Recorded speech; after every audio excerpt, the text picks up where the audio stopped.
Jenderal Cheng Lin segera melesatkan serangan telapak Tahagata ke arah Wang Feng. Namun Wang Feng memblokir serangan tersebut dengan serangan yang sama. Di sisi lain, para murid Sekte Suci Immortal berkumpul dan menyatukan kekuatan mereka untuk memulihkan Li Qin. Li Qin merasa terharu karena adik-adik sesekte memberikan perhatian kepadanya. Li Hei berkata dengan tegas bahwa master sekte mereka, Wang Feng, tidak akan memiliki kesempatan untuk menang melawan Jenderal Cheng Lin. Li Hei menyarankan agar Li Qin menggunakan kemampuan yang dimilikinya untuk membantu master sekte melancarkan serangan balasan.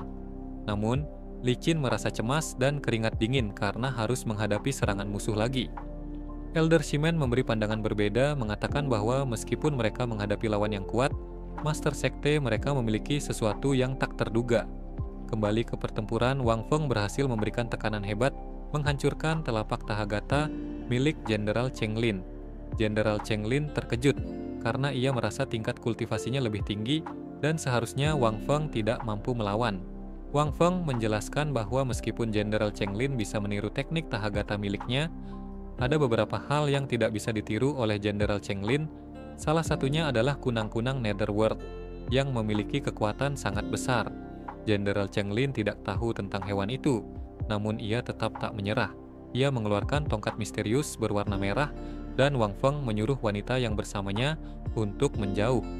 Jenderal Cheng Lin kemudian melesatkan serangan tongkatnya ke arah Wang Feng.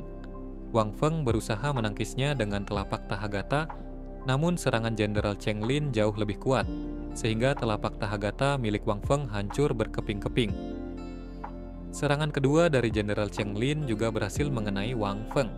Jenderal Cheng Lin menjelaskan bahwa teknik kutukan naga api miliknya terintegrasi dengan hukum langit dan bumi, yang mampu membuat energi Wang Feng menghilang dengan sendirinya setelah terkondensasi. Tanpa dukungan energi besar, Wang Feng bagaikan air yang tidak ada sumbernya. Wang Feng bertanya tentang berapa lama lagi waktu kontes ini akan berakhir. Jenderal Cheng Lin menjawab bahwa kontes ini akan berakhir dalam 15 menit ketika dupa terbakar habis. Wang Feng berencana bertahan hingga kontes selesai agar misinya berhasil.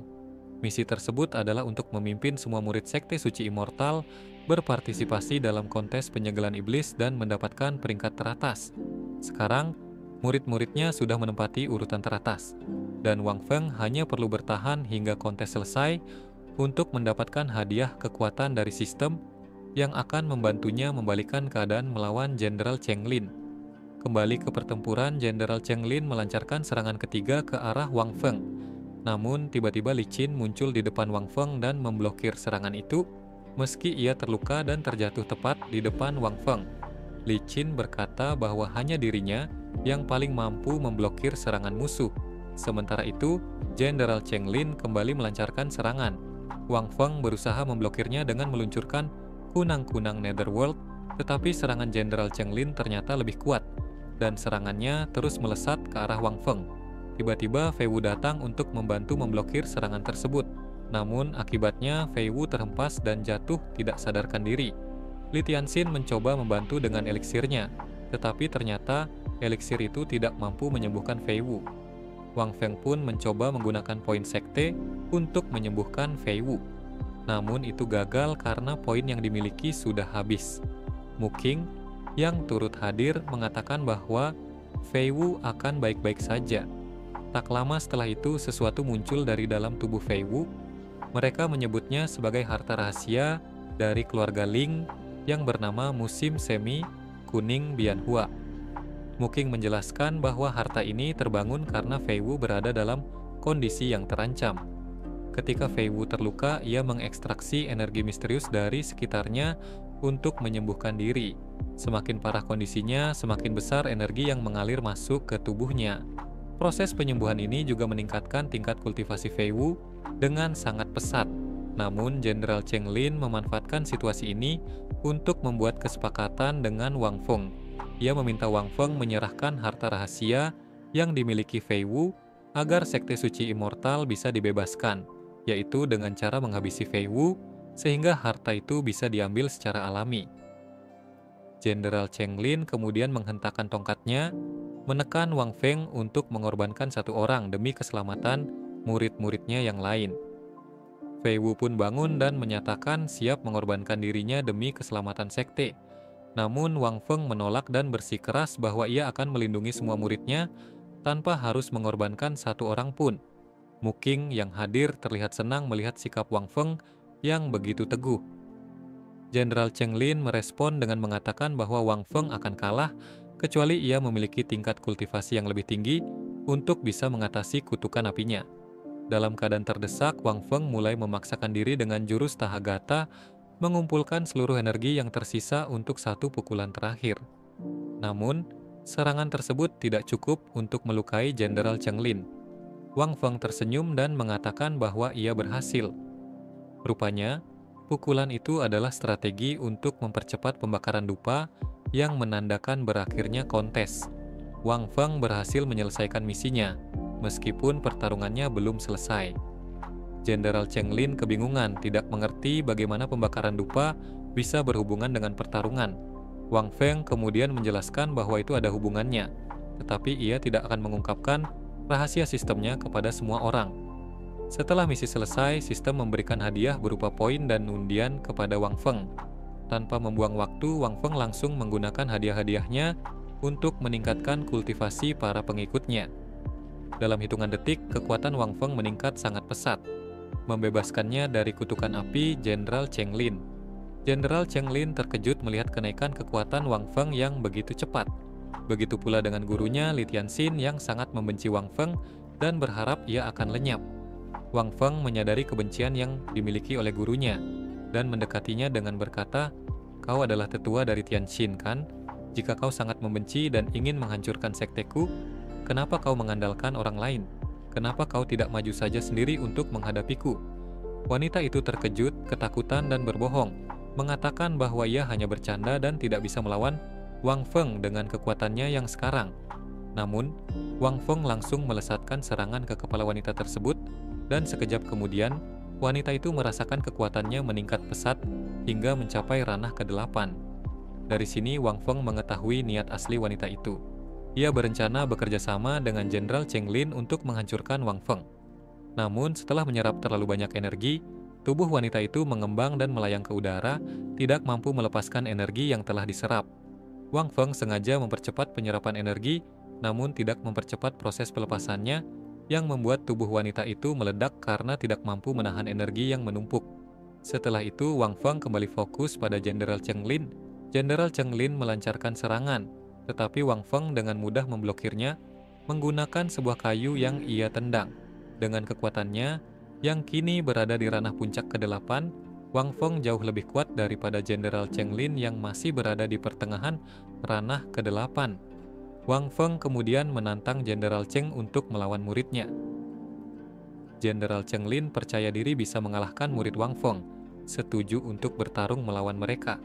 Wang Feng menunjuk Yun Fei, muridnya, untuk maju melawan Jenderal Cheng. Yun Fei cemas karena merasa tidak mampu, namun Wang Feng memaksanya dan berjanji akan melindunginya jika sesuatu terjadi. Yun Fei maju dan melancarkan serangan pedangnya. Jenderal Cheng Lin memblokirnya dengan serangan miliknya, namun ia terkejut ketika mendapati luka di tubuhnya akibat tebasan pedang Yun Fei. Jenderal Cheng Lin terkejut ketika mengetahui bahwa seorang murid Wang Feng bisa melukainya. Ia bertanya-tanya bagaimana hal itu bisa terjadi, dan Wang Feng menjelaskan bahwa setelah memasuki tahap awal alam Xuanchun, ia dapat memperkuat atau melemahkan hukum alam. Dengan kata lain, serangan Cheng Lin tidak hanya mempengaruhi targetnya, tetapi juga dirinya sendiri. Semakin kuat serangannya, semakin besar luka yang diterima Cheng Lin. Hal ini menunjukkan betapa besar perbedaan kekuatan antara mereka berdua. Jenderal Cheng Lin yang merasa terpojok bertekad untuk menghabisi Wang Feng dan semua orang yang ada di sekitarnya. Namun, sebelum serangannya dimulai, ia mengungkapkan sebuah rahasia besar bahwa dirinya telah menguasai warisan pemurnian iblis Ye Feng yang berasal dari dirinya sendiri.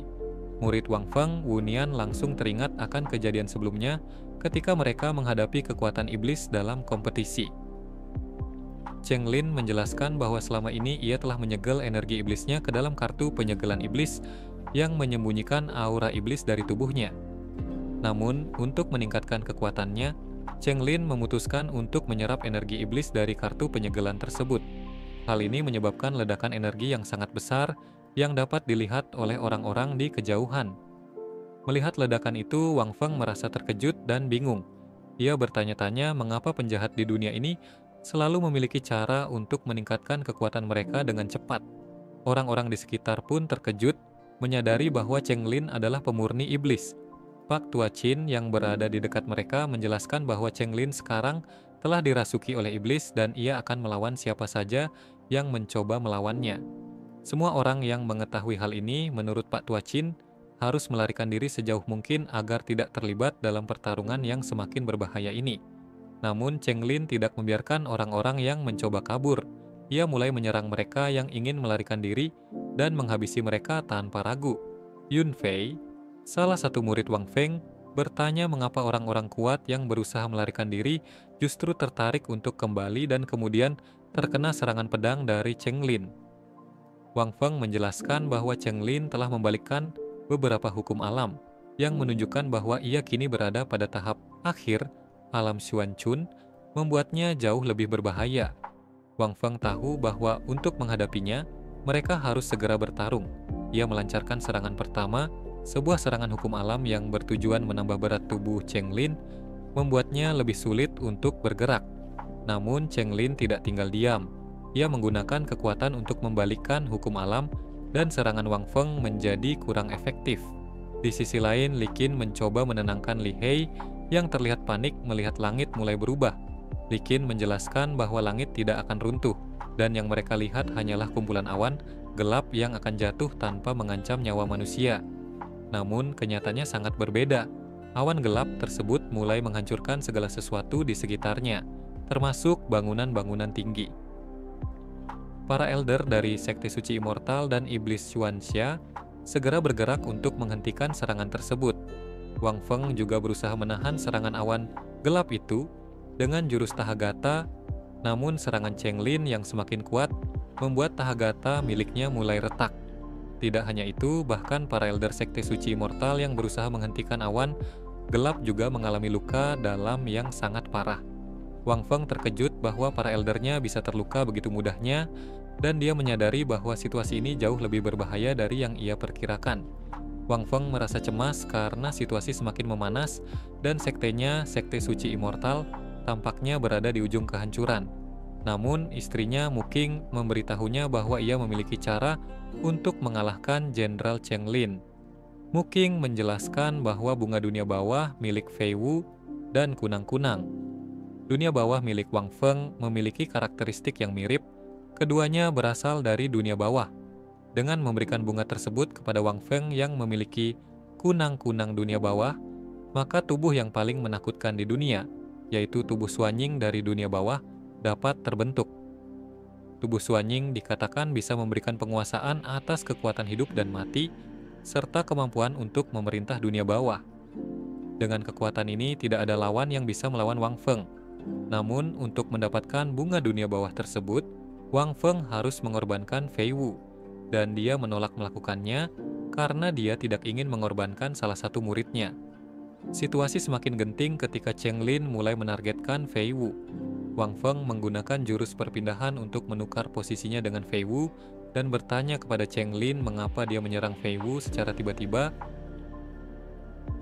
Cheng Lin menjawab bahwa bunga dunia bawah memiliki kekuatan aneh yang dapat menyembuhkan energi iblis yang ada di dalam tubuhnya. Dan itulah alasan dia berusaha merebut bunga tersebut. Untuk menghadapi Cheng Lin, Wang Feng memanggil beberapa ahli melalui sistem undian.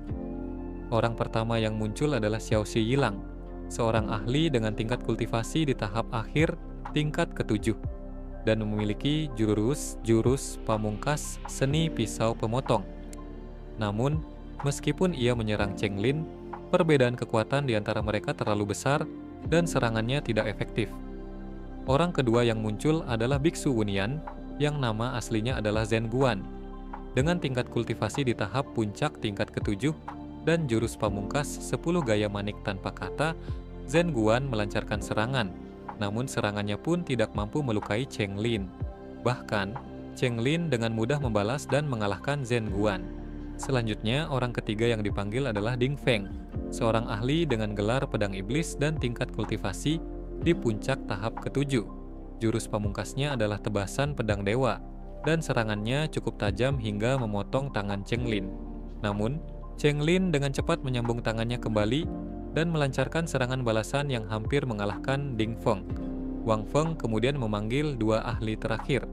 Xiao Feng, seorang ahli di tingkat ke-8 dengan tahap setengah langkah, dan Dong Fang, penguasa kultus matahari dan bulan. Xiao Feng menggunakan jurus pamungkas aliran langit dan bumi, sementara Dong Fang menggunakan serangan jarum yang sangat tajam. Serangan mereka berhasil mengalahkan Cheng Lin dalam sekejap, namun meskipun tubuh Cheng Lin terpotong, ia menggunakan kemampuan teknik penyatuan dari iblis untuk mengembalikan tubuhnya seperti semula. Mu Qing awalnya berpikir bahwa pertarungan ini bisa melukai Cheng Lin dan setidaknya mengurangi jarak kekuatan di antara mereka. Namun, Cheng Lin yang bisa membalikkan hukum alam menggunakan kekuatan untuk mengubah kerugian menjadi keuntungan, dan penguasaan atas kekuatannya semakin meningkat. Cheng Lin yang merasa sudah mengatasi semua serangan, bertanya kepada Wang Feng apakah ia masih memiliki ahli lainnya. Wang Feng menjawab tidak ada lagi, dan Cheng Lin mulai melancarkan serangan besar untuk memusnahkan Sekte Suci Immortal. Jenderal Cheng melangkah maju menginjak tubuh Wang Feng dan yang lainnya. Li Qin yang menyaksikan pemandangan tersebut merasa ketakutan dan segera menutup matanya. Namun saat ia membuka matanya, ternyata tidak ada yang terjadi. Rupanya Wang Feng telah menggunakan giok hijau pada Jenderal Cheng, sehingga tubuh Jenderal Cheng mengeras dan berubah menjadi giok hijau. Wang Feng kemudian menjelaskan, "Aku memanggil 5 tetua kuat sebelumnya untuk memaksamu menggunakan teknik disintegrasi iblis surgawi. Dengan begitu, kunang-kunangku dapat menyelinap ke tubuhmu dan menempatkan giok hijau ini tanpa kau ketahui." Setelah itu, Wang Feng memanggil kunang-kunangnya untuk kembali. Para murid pun bersorak, merasa lega karena akhirnya master mereka berhasil mengalahkan Jenderal Cheng. Namun, Wang Feng menyadari bahwa giok hijau itu masih belum cukup untuk mengalahkan Jenderal Cheng.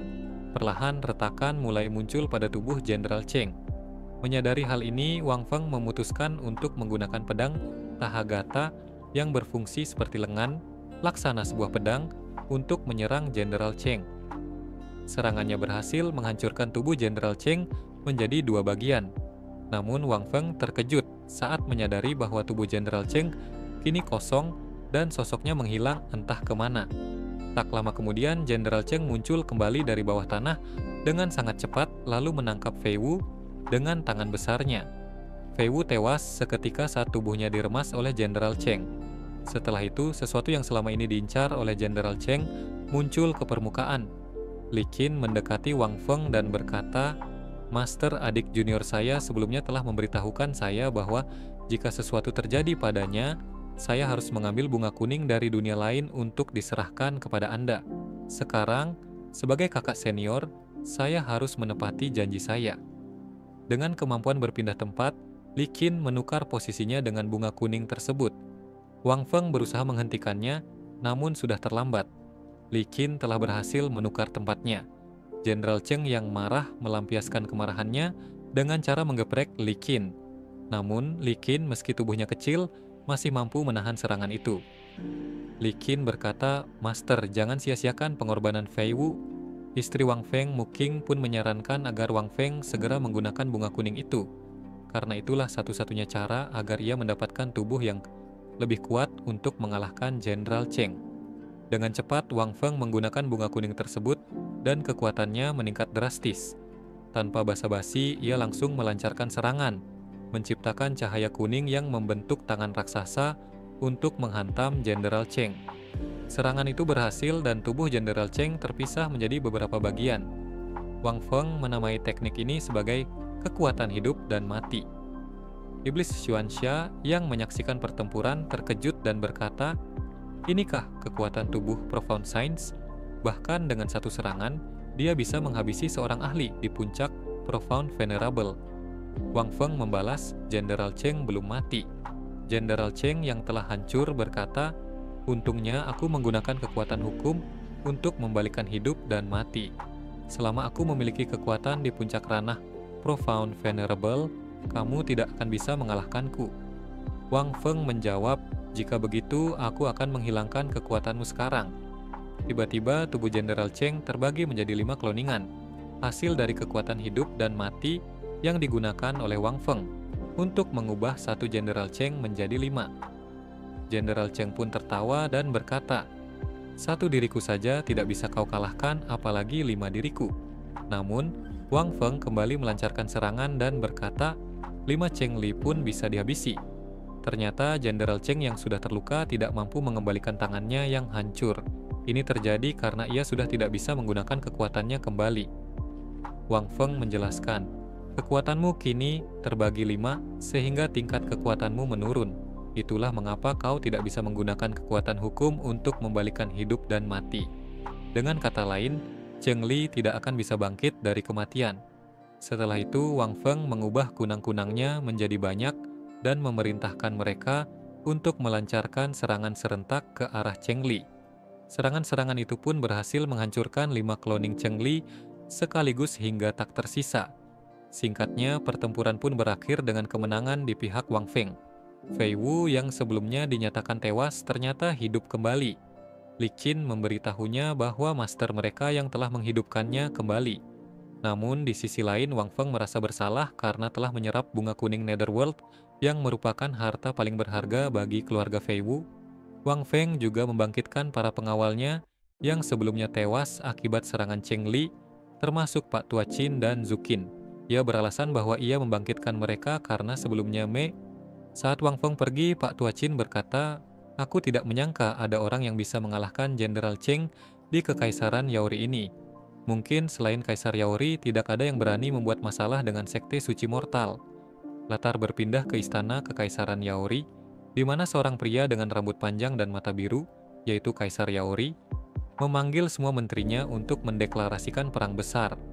Salah satu perdana menterinya bertanya, "Mengapa Kaisar tiba-tiba mengadakan deklarasi perang besar?" Kaisar Yaori menjawab, "Kita menghadapi musuh yang kuat sekarang, jadi kita harus menyatukan kekuatan untuk menghadapinya. Pertama, dia menghancurkan tentara Qilin dan Changlin di Pegunungan Xiao. Kemudian dia menghabisi pangeran di tanah para dewa kuno, lalu mengalahkan tentara api. Terakhir, dia mengalahkan Jenderal Cheng Li, yang telah mencapai puncak alam Xuanchun dengan memurnikan iblis." Kedua Perdana Menteri tersebut bertanya-tanya, apakah ini ulah kekaisaran lain yang telah menggabungkan kekuatan mereka? Namun, Kaisar Yaori menjawab, "Bukan. Ini adalah sebuah sekte di kekaisaran ini yang ingin berkhianat, yaitu Sekte Suci Immortal." Pernyataan Kaisar Yaori membuat para menterinya terkejut karena selama ini Kaisar hanya mendeklarasikan perang besar untuk melawan kekaisaran lain yang berarti kekuatan Sekte Suci Immortal setara dengan kekaisaran. Latar berpindah lagi ke Wang Feng yang duduk bersama istrinya, Mu Qing, para murid, dan para elder sekte. Wang Feng memberitahu mereka bahwa Kaisar Yaori sedang mempersiapkan perang melawan Sekte Suci Immortal. Ia bertanya, "Apakah kalian takut? Jika kalian takut, tinggalkan sekte ini sekarang." Mereka semua menjawab dengan tegas bahwa mereka siap mempertaruhkan segalanya untuk master mereka dan Sekte Suci Immortal. Wang Feng pun berkata, "Jika memang demikian, aku akan menggunakan semua kekuatanku.